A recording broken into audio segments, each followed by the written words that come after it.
샬롬.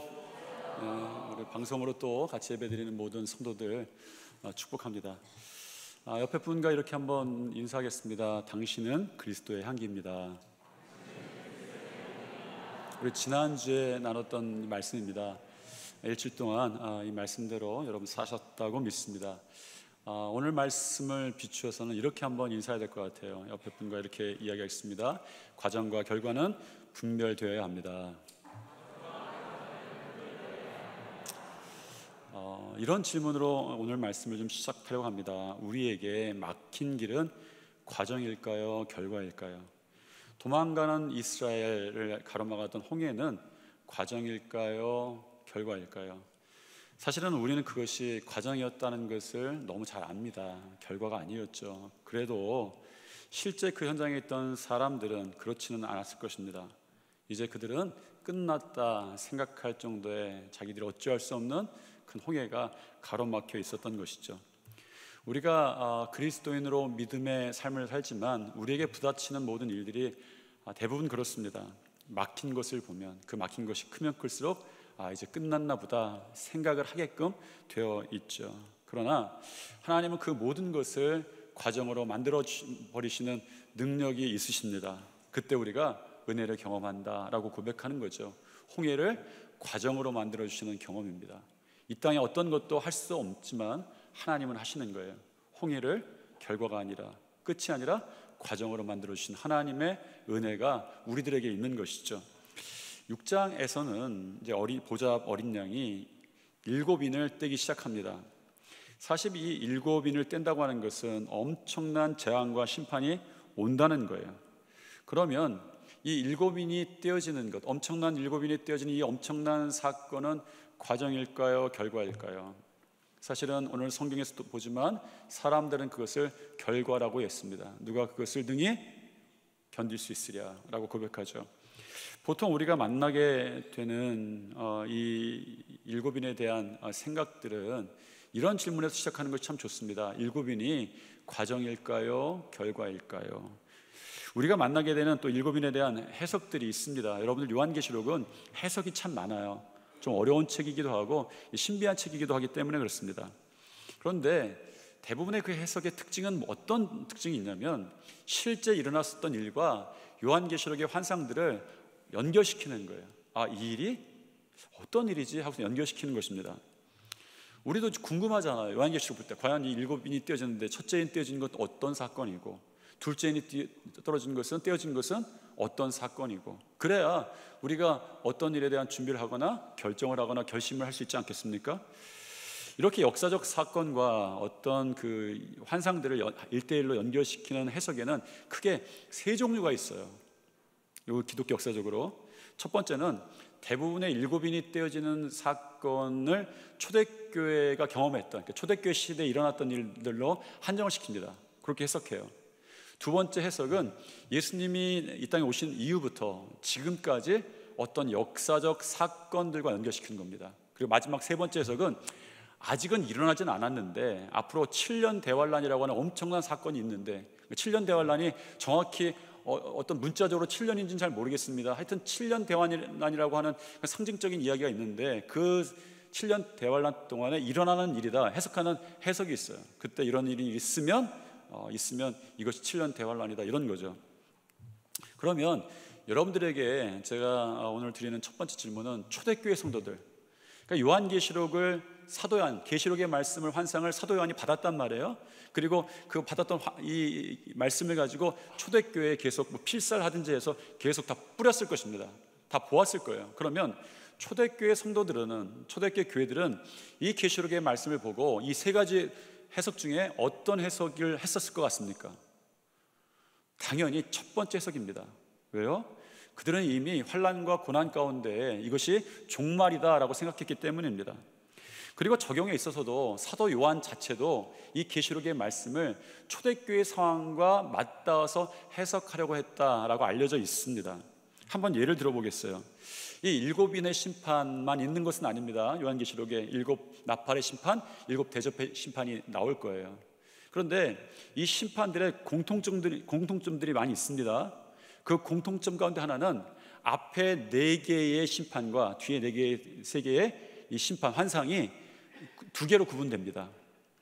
오늘 이 심판도 처음 네 개는 말에 대한 환상으로 나옵니다. 뒤에 세 개는 말에 대한 이야기가 안 나옵니다. 여기 흰 말, 붉은 말, 그리고 검은 말, 청황색 말, 이런 말들이 나옵니다.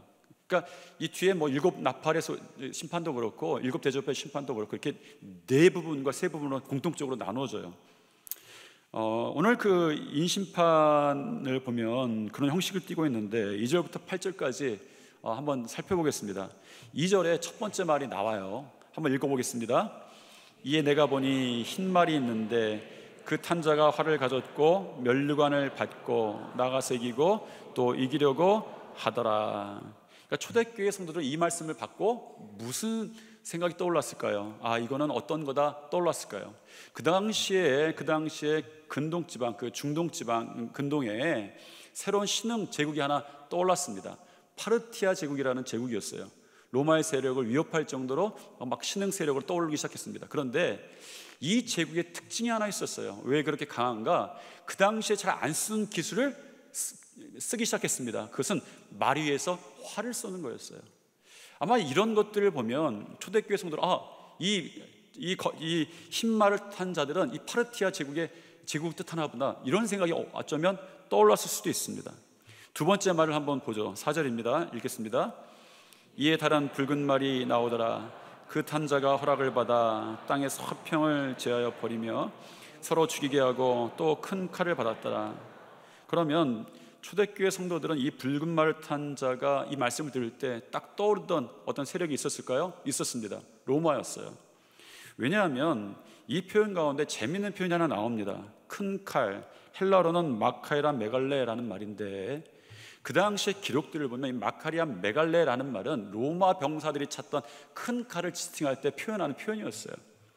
그러니 이 표현 보면 이 큰 칼을 들으면서 이건 로마를 지칭하나 보다 생각했을 것입니다. 로마가 실제도 그랬죠. 로마 팍스 로마 그러면서 화평을 제하해 버리고, 오히려 화평을 제하해 버리고 서로 죽이게 하는, 세상을 막 통일시키면서 제국을 만들었죠. 세 번째 말을 한번 보겠습니다. 5절 6절인데 읽겠습니다. 셋째 인을 떼실 때에 내가 들으니 셋째 생물이 말하되 오라 하기로 내가 보니 검은 말이 나오는데 그 탄 자가 손에 저울을 가졌더라. 내가 내 생물 사이로부터 나는 듯한 음성을 들으니 이르되 한 데나리온의 밀 한 되여 한 데나리온의 보리 석 되로다. 또 감람류와 포도주는 해치지 말라 하더라. 이 검은 말을 탄 자의 특징이 하나 있었는데 뭐죠? 손에 저울을 들었어요. 여러분, 이 저울이라고 하는 것, 특히 이제 구약을 보면 음식을 저울에 달아서 일정한 양을 공급했던 때들이 있었습니다. 항상 그런 것은 아니에요. 그러니까 이스라엘이 음식을 배분할 때 팔을 저울에 달아서 했던 것은 아닙니다. 언제 그랬습니까? 기근이 있을 때. 여러분 잘 살펴보십시오. 기근이 있을 때는 저울을 사용했어요. 특히 이 초대교회 성도들 가운데에 주 62년경에 대기근이 한번 있었습니다. 6절에 살펴보면 한 데나리온의 밀 한 대요, 이런 기근이 있었어요. 이 한 데나리온의 밀 한 대요, 이게 그 당시에 로마 제국의 평균 그 물가보다 8배에서 16배의 가치인 겁니다. 뒤에가 다 그래요. 이게 정말 여러분들이 어떻게 보셨는지 모르겠지만 한 데나리온의 밀 한 대요, 한 데나리온의 보리석 대다 그러면 그 당시의 물가보다 적게는 8배, 많게는 16배의 가치가 있습니다. 그래서 음식을 나눌 때 저울을 사용한 거예요. 저울을 정확하게 사용해서 나눠준 겁니다.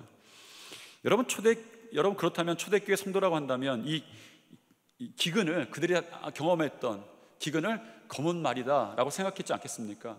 실제로 시간이 좀 지나서 한 92년경에 로마의 황제였던 도미티아누스, 정확히 외웠나 모르겠어요. 그냥 그렇게 드십시오. 비슷해요. 도미티아누스인가 도미는 도미입니다. 가제는 아니에요. 도미예요. 도미인데 도미티아누스, 이 사람이 칙령을 하나 내는데 그때 이제 포도주에 대한 칙령을 아주 한 번 내립니다. 여기 포도주에 대한 이야기도 나오잖아요. 그러니까 비슷하게 막 맞아 떨어지는 거예요, 삶에서. 그러니 이건 이 떼어진 건 이 검은 말이 온 건 그것이 아닌가, 이렇게 생각도 했겠죠. 네 번째 말을 한번 보겠습니다. 8절. 내가 보매 청황색 말이 나오는데 그 탄 자의 이름은 사망이니 음부가 그 뒤를 따르더라. 그들이 땅 4분의 1의 권세를 얻어 검과 흉년과 사망과 땅의 짐승들로서 죽이더라. 주 65년에, 그러니까 그 대기근이 있는 지 한 3년 정도 후에 이 로마 제국을 휩쓸었던 한 가지 사건이 있어요. 대역병입니다. 전염병이죠. 여러분, 이 사건을 경험했던 사람들은 일곱인 중에서 이 청황색 말이 나오는 그 인이 떼진 것은 이 사건이다 분명히 생각했을 거예요. 왜냐하면 여기 이제 그 탄자 이름이 사망이라고 돼 있잖아요. 사망이라고 돼 있는데 이 다른 번역에서는 이 사망이라는 것이 전염병으로 돼 있습니다. 그러니까 다른 성경에는 이 탄자의 이름은 전염병이다 이렇게 돼 있어요. 그러니 전염병이 제국을 휩쓸었으니까 이게 청황색 말이 나타난 인이 떼어진 그 사건이 아닌가 이렇게 생각하는 것도 어쩌면 당연합니다. 초대교회 교인들은 그들의 상황을 보면서도 종말의 삶을 살고 있다 분명히 느꼈을 거예요. 왜? 그런 어떤 핍박과 환난이 종말 아닙니까? 그러면서도 요한계시록에 나오는 이 일들로 인해서 맞다, 인이 떼어진 거구나 그렇게 이해했을 수도 있어요. 이것은 초대교회뿐만 아니라 오늘날에도 그렇게 해석하는 학자들도 있습니다. 그런데 일곱인을 떼는 그 사건에 대한 해석은 이것만 있는 것은 아닙니다. 역사적 사건과 1대1로 이렇게 매칭시키는 그런 그 두 번째 종류의 해석은 이렇습니다.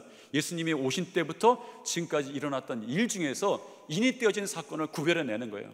예를 들면 중세에 있었던 흑사병, 대단한 사건 아닙니까? 그것도 인이 떼어진 거예요. 세계 제1차 대전, 2차 대전, 이것도 인이 떼어진 만한 굉장한 사건입니다. 세계에 이런 격변이 어디 있습니까? 여러분, 그리고 이제 그 인들이 거의 떼어졌다고 또 해석하는 사람이 있어요. 마지막 남은 인은 무엇입니까? 요한계시록 16장에 나오는 아마겟돈 전쟁, 최후의 전쟁이 남아있다고 생각했습니다. 특히 여러분 기억하시면 1980년을 지나면서 90년이 들어오면서 교회 안에도 이런 움직임이 생겼어요. 왜? 그때 걸프전이 일어났습니다. 걸프전에서 미국과 그때 소련입니까? 아니면 그때 아직 제가 지금 기억이 안 나요. 소련이죠 아직까지? 말 안 해줄 거예요? 소련, 그때 싸우는 거 아닌가? 왜냐하면 이라크 전쟁이 대리 전쟁이라고 생각했으니까. 그러면서 아마겟돈 전쟁이 일어난다라고 생각해서 그 당시에 그 생각에 가장 몰입해 있던 그 종파가 어디입니까? 다미선교회 이장님. 92년도 기억하실 거예요. 휴거된다고 다 모여서 그날만 그 시간만 기다리던 사람도 있습니다. 그런 사람들은 이 해석에 기반한 거죠. 이 세계 해석 자체가 이단적이다 말하는 것이 아니라 해석은 해석일 뿐입니다. 여러 가능성은 있어요. 그런데 이게 확실하다 믿고 나서 다 교회로 산으로 해서 그 시간을 기다린 거죠. 여러분 그 기억들 하실 거예요. 아닌 척 하지 마십시오. 다 그 시간 지나오신 분들입니다. 그때 휴거만 남았다 이렇게 생각했어요. 역사적 사건과 계시록의 심판을 1대1로 대응시키는 세 번째 종류의 해석은 앞으로 이 재앙들과 환난들을 경험할 7년 대환란이 우리에게 올 것이다, 이런 해석입니다. 그래서 만약 이러한 일이 일어나면 해가 검어지고 달이 붉게 되고 그런 사건이 일어나면 그 인떼지는 사건으로 생각해라, 이런 그 개념이 있어요. 그러면 종말의 징조로 보고 그때 더 열심히 믿어라, 이런 거죠. 참고할 것은 이 심판의 순서를 꼭 순서대로 기억해야 된다라고 주장하는 해석도 있습니다. 왜냐하면 인심판이나 나팔심판이나 대접심판이나 이게 순서가 일치하진 않습니다. 좀 다른 부분이 있기 때문에 그래요. 해석은, 요한계시록 해석은 너무 다양합니다. 그러면 여러분들에게 이런 해석들을 다 소개시켜 드렸어요. 여러분이 생각하기에는 어떤 해석이 요한계시록의 해석에 정말 맞습니까? 이 심판, 7심판의 해석, 특히 이 인심판의 해석에 어떤 해석이 맞습니까? 오늘날 우리가 지나왔던 코로나 전염병을 보면서 세계를 휩쓸었어요. 앞으로 이런 일이 또 일어날지 모르는 이 전염병이 휩쓸었습니다. 그럼 이 청황색 말을 탄 자가 나타난 이 인이 떼어졌는가? 이렇게 해석해야 할까요? 어쩌면 중국과 이 미국이 이제는 전쟁의 차례다라고 생각하면서 인이 떼어졌다 생각해야 될까요? 저는 이런 해석적 주장들이 옳다 그르다 이 시간에 여러분들에게 말씀드리려고 하는 것은 아닙니다. 그런데 분명한 것은 여러분, 그러한 것들은 모두 신비의 영역이에요. 그리고 신비는 어린 양의 손 위에 쥐어져 있습니다. 그분이 주관하시기에 사람에 의해서 어떤 것이 확실하다라고 결정되는 것은 옳지 않습니다. 이것은 분명합니다. 혹시 누군가 이것이 이것이다, 이거 확실하다라고 말한다면 그는 진짜 어린 양이거나 어린 양인 척할 따름입니다. 그래서 이 시대에 많은 사람들이 계시록의 비밀을 풀었다, 신비를 알고 있다 말하면서 뭐라고 주장합니까? 자기가 어린 양이라고 주장하는 사람들이 있어요. 재림한 그리스도라고 주장합니다. 왜 그렇습니까? 주님이 아니고서는 이걸 확실하다고 말할 사람이 아무도 없는 거예요. 그러나 해석들은 있습니다. 해석들을 보면서 우리가 말세를 살 때 주의 깊게 보아야 될 필요도 있죠. 여러분, 그러나 우리가 계시록으로 처음으로 돌아가서 계시록 1장에서 시작할 때 여러분 작년의 말씀을 기억하는지 모르겠습니다. 계시록에 처음 돌아가서 한 가지 꼭 기억하면서 계시록을 봐야 합니다. 계시록은 종말과 심판의 책 맞습니다. 무시무시한 책일 수도 있습니다. 우리가 계시록을 읽으면서 종말론적 신앙을 가져야 돼요. 이게 계시록이 우리에게 요청하는 것입니다. 그런데 종말론적 신앙이라고 하는 것은 과거의 어떤 역사를 공부하려고 하는 것도 아니고 미래의 어떤 것을 예언하려고 하는 것도 아닙니다.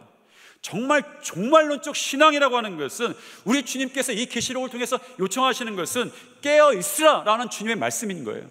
지금 깨어 있으라라는 것입니다. 여러분, 이 계시록은요, 너는 지금 깨어 있는가라는 주님의 질문 또한 질문일 수도 있습니다. 오늘날 내게 지금 그것이 종말론적 신앙인 거예요. 종말론적 신앙은 언젠가 이런 일이 있으니 지금은 괜찮다 안심하는 신앙이 아니라 예수님께서 계시록을 초대교회에 보이시면서 벌써 2000년이 지났습니다. 그 시대에도 말씀하시는 거예요. 이런 일들이 있을 것이고 이런 일들이 있을 것이고 이런 일들이 있을 것인데 정확하게 말씀해 주시지 않기로 작정하셨습니다. 왜? 환상을 통해 보여주셨습니까? 그런데 정말 그들에게 요청하시는 것이 무엇입니까? 깨어 있으라라는 것이었어요. 이것이 종말론적 신앙입니다. 여러분에게 계시록을 읽으면서 분명히 다가가는 질문이 이 질문입니다. 나는 지금 깨어 있는가? 깨어 있는 신앙이 있는가? 라는 것이죠. 일곱인의 심판이 시작되죠. 사실 성도들에게, 믿는 사람들에게 일곱인의 심판이 문제로 다가오는 이유가 무엇입니까? 여러분, 일곱인의 심판으로 인해서 다가오는 재앙 가운데, 환난 가운데 그 자리에 성도들이 있었다는 거예요. 여러분, 이거 이해하기 쉽습니까? 여러분, 이 요한계시록이 아닐지라도, 이런 심판의 현장이 아니더라도 우리가 지금의 삶에서 던져지는 질문이 이 질문일 수 있습니다. 왜 내가 이 고난의 자리에, 문제의 자리에, 환난의 자리에 있어야 하는가라는 거예요. 내가 예수님을 잘 믿는데도 불구하고 라는 거죠. 이 질문이 너무나도 이상한 거예요. 이 질문은 욥의 세 친구의 질문입니다. 욥의 세 친구가 욥이 고난당할 때 뭐라고 질문하는 거예요? 내가 하나님을 잘 믿었더라면 이 재앙을 당할 리가 있느냐? 네가 뭔가 잘못이 있으니까 이 재앙을 당하는 거지. 욥의 세 친구의 질문들이었습니다. 이것이 도저히 받아들이지 않기 때문에 요한계시록을 해석하면서도 이 휴거설에 대해서 이렇게 해석하는 사람들도 있습니다. 우리가 언제 하늘로 올라가는 거예요. 휴거는 이 이야기가 요한계시록에 있기 때문에 휴거에 대해서는 분명히 또 봐야 됩니다. 그런데 우리가 왜, 믿는 사람들이 왜 고난의 현장 가운데 있어야 돼? 라는 의문이 있기 때문에, 그래서 휴거설 중에는 고난이 오기 전에 휴거된다는 휴거설이 있습니다.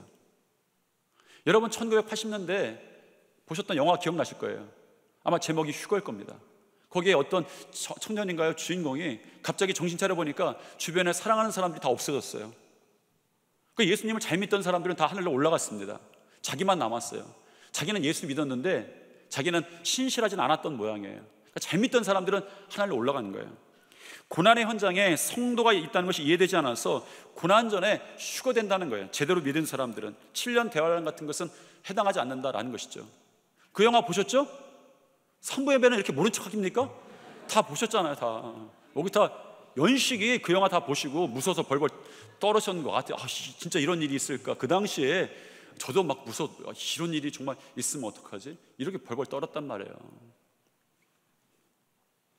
아닌 척하지 마세요. 갑자기 우리는 다 요한계시록과 맞닿는 삶을, 시간을 보내왔어요. 사실은 여러분, 그런데 여러분 제대로 믿은 사람들은 다 7년 대환란 전에 이 일곱인이 떼어지기 전에 하늘로 올라가느냐? 그런데 꼭 그런 것 같지는 않습니다. 오늘 성경에도 보면 5번째 인이 떼어진 장면을 한번 볼 필요가 있습니다. 자, 9절부터 11절인데 이건 재앙에 대한 말씀이 아니라 성도에 대한 말씀이에요. 읽겠습니다.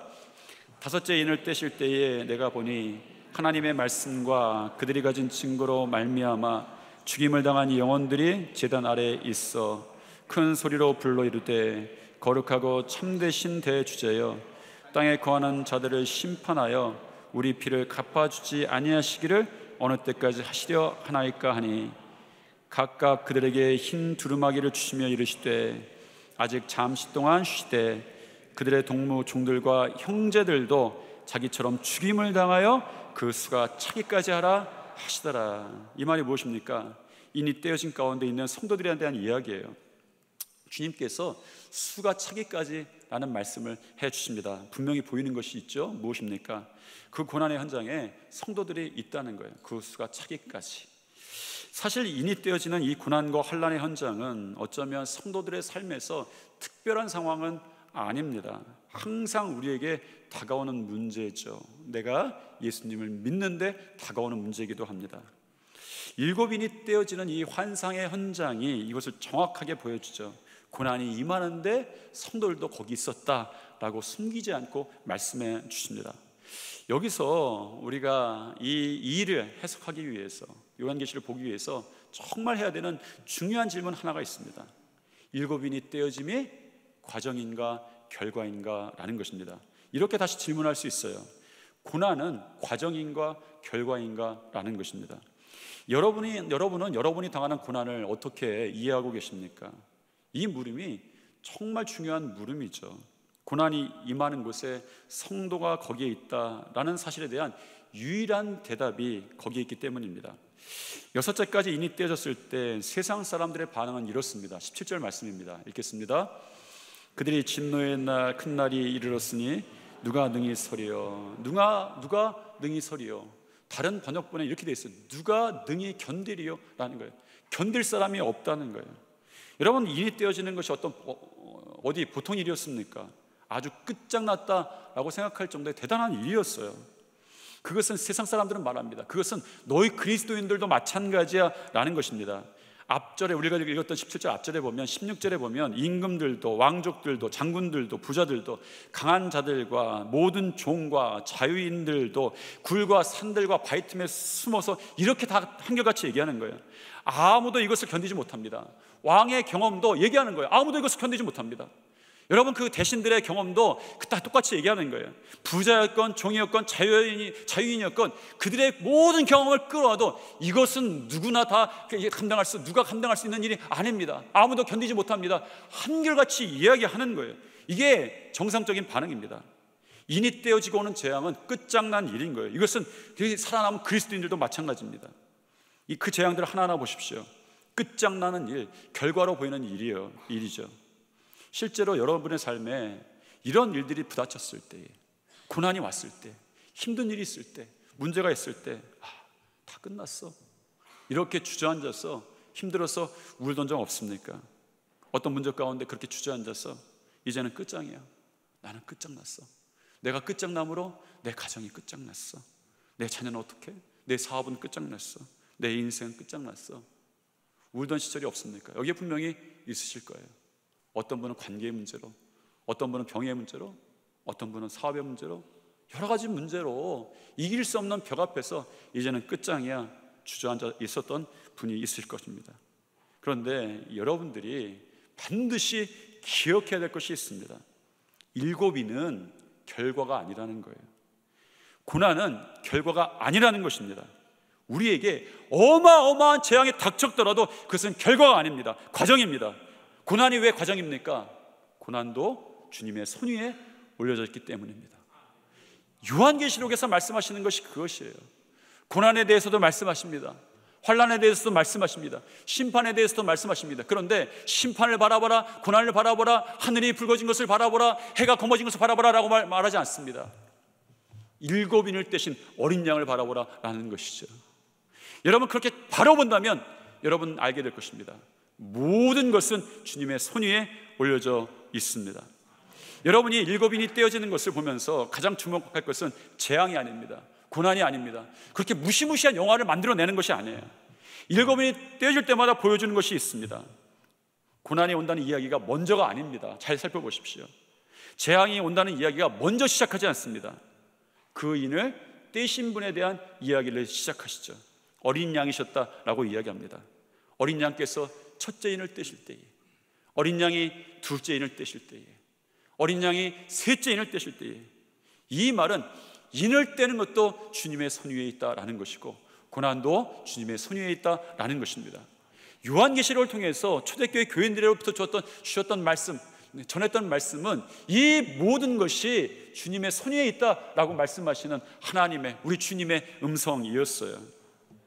여섯 번째 인을 떼시는 장면을 한번 보시겠습니다. 12절, 13절, 14절에 보면 태양이 검어지고 달이 붉어지고 피같이 붉어지고 핏빛같이 되고 하늘의 별들이 떨어지고 하늘은 두루마리 말리는 것 같이 떠나가고 각 산과 섬이 제자리에서 막 옮겨집니다. 세상이 요동치는 것이죠. 그러면 그것들에 눈 돌아가게 돼 있어요. 여러분 그렇지 않습니까?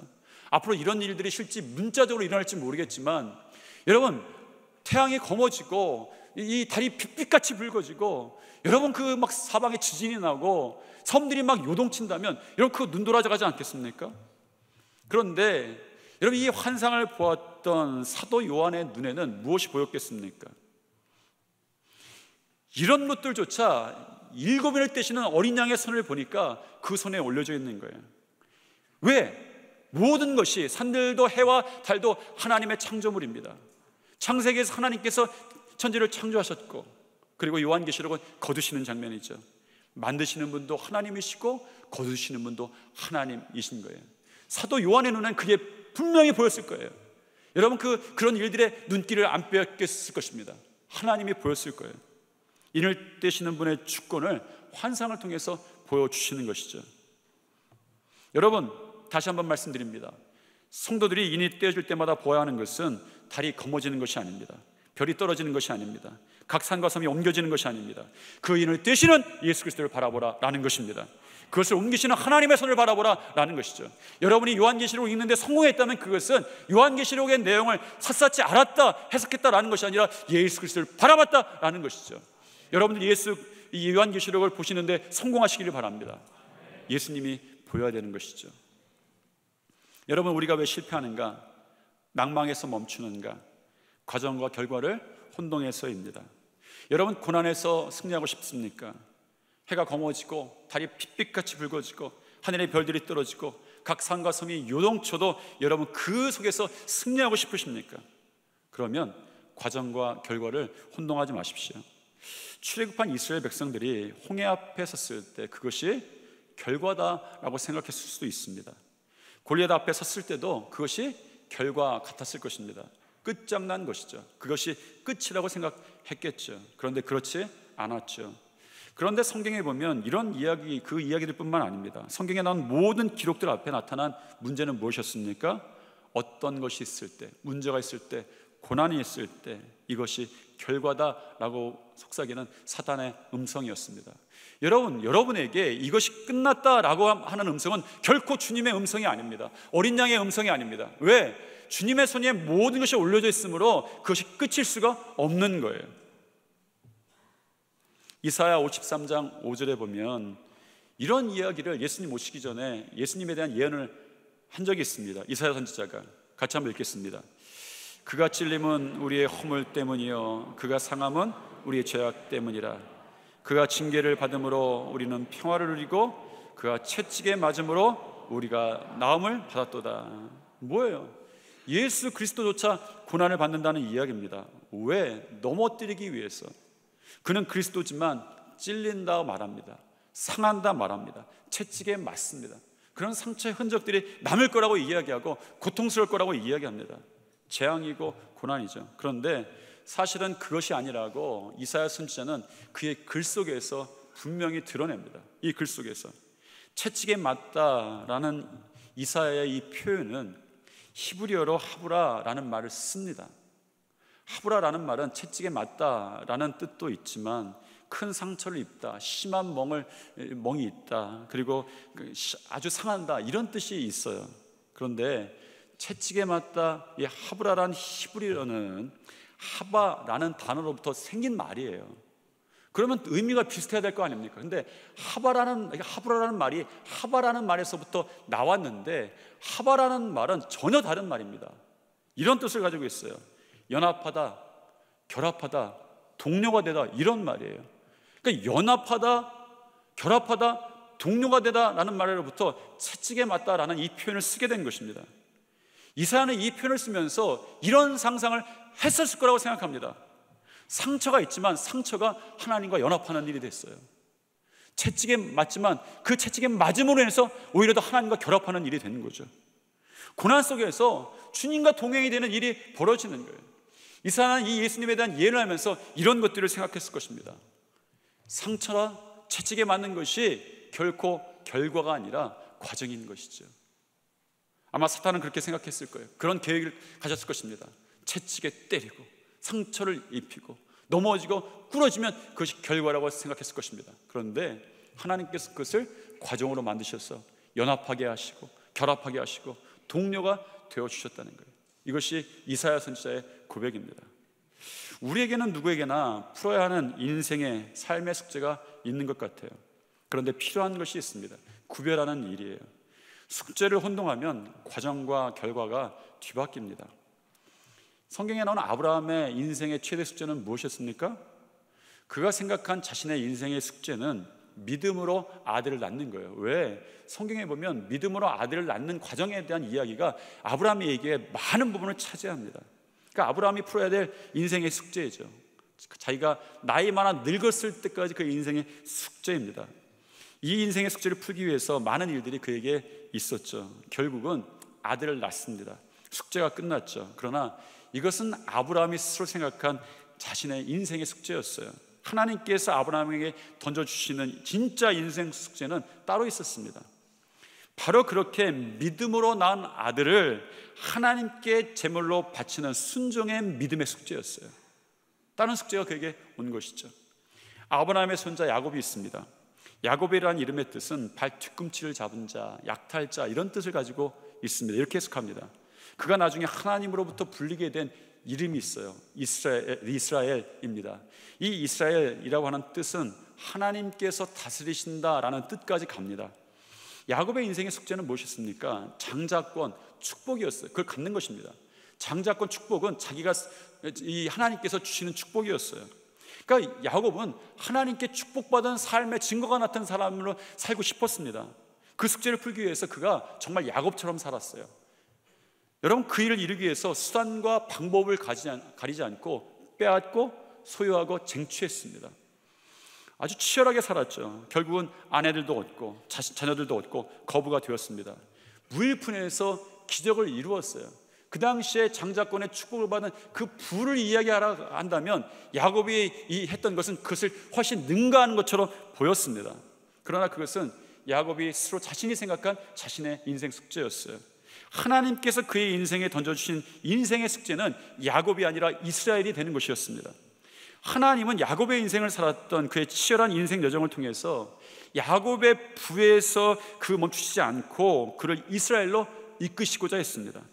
야곱의 진짜 인생 숙제는 자신이 이루는 자신의 삶이 아니라 하나님이 다스려주는 삶에 관한 것이었습니다. 야곱은 과정이 되었고 이스라엘이 결과가 되었습니다. 여러분, 숙제를 혼동하면 과정과 결과가 뒤바뀝니다. 애굽을 탈출했던 이스라엘 백성들이 그 삶 중에 고난이 닥치니 어떤 불평이 나옵니까? 우리가 애굽에 그냥 있었더라면 애굽의 고기가마 곁에서 고기를 먹지 않겠느냐라는 것입니다. 여러분, 애굽의 고기가마가 인생의 숙제였기 때문에 그들은 고난에서 주저앉는 거예요. 넘어지는 거예요. 그러나 하나님의 계획은 그렇지 않습니다. 그들을 가나안 땅으로 인도하고 싶으셨던 것이죠. 여러분의 인생 숙제는, 우리의 인생 숙제는 고난이 해결돼서 잘 사는 것이 아닙니다. 재앙에서 무사한 것이 아닙니다. 그렇게 하시는 우리 주님의 손 위에 올려졌다라고 하는 것이 우리의 증거가 되는 것이죠. 하나님께 영광과 존귀와 찬양을 올려드리는 것입니다. 분명한 것은 주님의 손 위에 있으므로 고난은 결과가 아니라 과정입니다. 7인이 떼어지지만 이 고난도 주님의 손에 있기 때문에 당연한 것이 있습니다. 성도들도, 여러분들도 주님의 손 위에 올려져 있다라는 사실입니다. 우리 가운데 문제가 있습니다. 고난이 있습니다. 그런데 중요한 것이 무엇입니까? 고난조차도 주님의 손 위에 있으므로 성도들의 고난도 주님의 손 위에 있고 과정일 뿐이다라는 것이죠. 홍해일지라도, 내가 어찌할 수 없는 것일지라도 넘어간다는 사실입니다. 주님의 손 위에 있으면 그냥 넘어가지는 것이죠. 그것이 주님의 손에 인이 떼어졌다고 하는 오늘 성경 본문 말씀이 성도들에게 소망인 이유입니다. 모든 권세는 주님의 손 위에 있다라고 말씀하시는 거예요. 오늘 여러분들은 인이 떼어질 때마다 나타나는 일들이 아니라 인이 떼어지는 주님의 손을 반드시 바라보아야 합니다. 기억하십시오. 주님의 손 위에 있으면 그것은 과정일 뿐입니다. 우리가 다 같이 옆에 분과 한번 인사하겠습니다. 과정은 결과가 아닙니다. 인생의 숙제를 혼동하지 맙시다. 주님의 손 위에 있으면 그것은 과정일 뿐입니다.